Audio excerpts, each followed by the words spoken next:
कि वो किसी भी किस्म के लिंग भेद को मिटा देता है। जो साथ रहे वो साथी, तो आप सभी को हार्दिक प्रणाम करते हैं।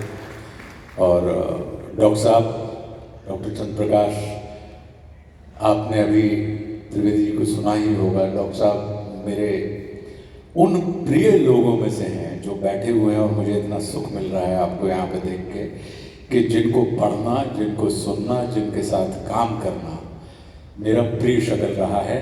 और ये भी तय है कि मैं उनसे मांगता बड़ा हूँ जब भी उनसे मिलता हूँ कि मुझे आप बड़ा किरदार दीजिए। लेकिन आज इस सत्य को बता रहा हूँ कि अगर वो मुझसे कहते हैं कि नहीं, तुम्हें हमारी फिल्म में पासिंग शॉट देना है, तो मैं उसका भी एतराज़ नहीं करता।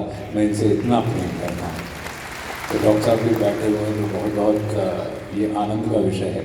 अब आपने पूछा कि क्या है वजह, इसकी कोई वजह नहीं है। इसकी एकमात्र वजह है कि हिंदी मेरे सपनों की भाषा है, हिंदी मेरे अपनों की भाषा है, हिंदी मेरे राष्ट्र की भाषा है, हिंदी मेरे व्यवसाय की भाषा है। तो इसे परिष्कृत तो होना ही चाहिए, इसे निश्चित रूप से अच्छा होना ही चाहिए। और सिर्फ ये हमारे व्यापार का ही विषय नहीं है, ये हमारे व्यवहार का भी विषय है और हमारे व्यापार का भी विषय है। तो अगर जब ये आप ये कह सकते हैं कि हिंदी हमारी आवश्यकता भी है, हिंदी हमारी संस्कृति भी है, हिंदी हमारा संस्कार भी है, और हिंदी हमारी मजबूरी भी है, ये आप सब कह सकते हैं। तो जब ये सारी चीज़ें हिंदी सब हैं, तो निश्चित रूप से क्योंकि जब हम छोटे थे तो हमारी माँ को 5-6 भाषाएं आती थी।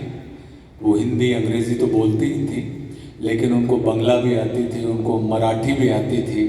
तो ऐसे बड़ी भाषा निपुण थी हमारी माता जी।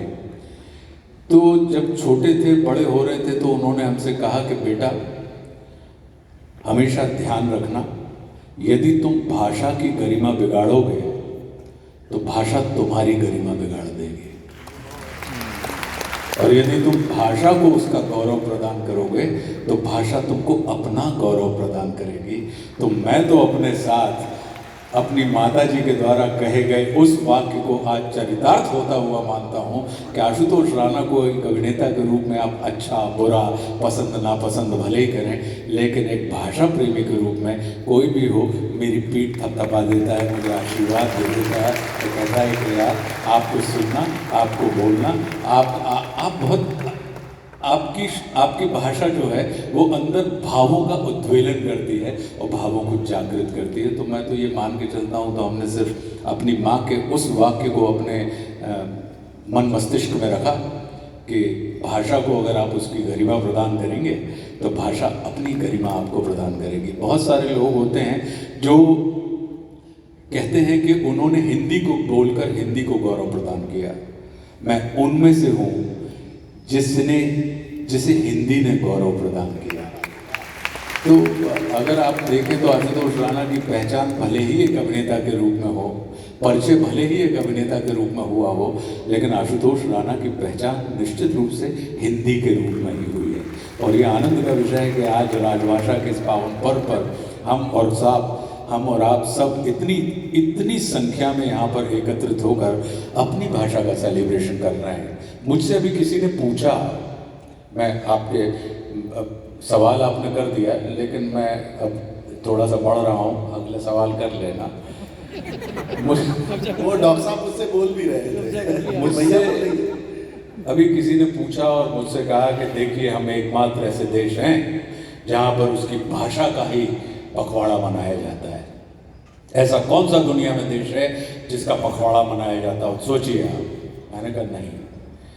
बोले ये क्या मजाक लगा रखे? मैंने कहा ये हास्य का नहीं, मजाक का नहीं, ये हमारे उत्सव धर्मिता का प्रमाण है कि हमें यहाँ पर सिर्फ व्यक्तियों को ही नहीं, हम भावों को और भाषा को भी उत्सव के रूप में हम आयोजित करते हैं। तो बोले कि ये उत्सव सिर्फ इसलिए है कि ताकि प्रचार हो, परिष्कार हो। मैंने कहा हम और आप अपना जन्मदिन प्रतिवर्ष क्यों मनाते हैं? क्या प्रचार और प्रसार के लिए और परिष्कार के लिए? हम अपने उस जन्मदिन को, इसका ये मतलब तो नहीं है कि साल के 365 दिन में से 364 दिन हमारे बराबर थे। हम 364 दिन जिंदा थे, इसलिए साल के उस विशेष दिन पर आकर हमने अपनी, चाहे कह लें दीपक जला लिया, कुछ लोग केक काट लेते हैं, कुछ लोग मोमबत्ती बुझा लेते हैं, और इस नाते हम और आप ये ध्यान रखते हैं कि भाई हमारे जीवन का एक हिस्सा और कम हुआ, इसलिए बुझाया जाता है। और कुछ लोग कहते हैं कि हमारे जीवन का अब एक नया पड़ाव शुरू हुआ, तो इसलिए कुछ लोग जलाने का काम कर देते हैं, दीपक जलाने का काम शुरू कर देते हैं। तो हमारे का इसका ये मतलब तो नहीं है कि हम 364 दिन मरे हुए थे, हम जिंदा थे। तो ये इसको आप भाषा के ऊपर भी मान लें कि हमारे देश में सिर्फ व्यक्तियों का ही उत्सव नहीं होता, हमारे देश में भावों का भी उत्सव होता है, हमारे देश में भाषा का भी उत्सव होता है, हमारे देश में हमारी उत्सव धर्मिता का प्रमाण है। क्यों? क्योंकि हम मूलतः भारतीय चित्त जो है वो मूलतः आनंदित चित्त है, आनंद की दुनिया में विश्वास करता है। इसीलिए संपूर्ण दुनिया में हमारे ही देश में वो दर्शन मिला है कि बोले गोधन गजधन बाजीधन और रतन धन खान, और जब आवे संतोष धन सब धन धूरी समान। ऐसी वाली जो बात है कि हमने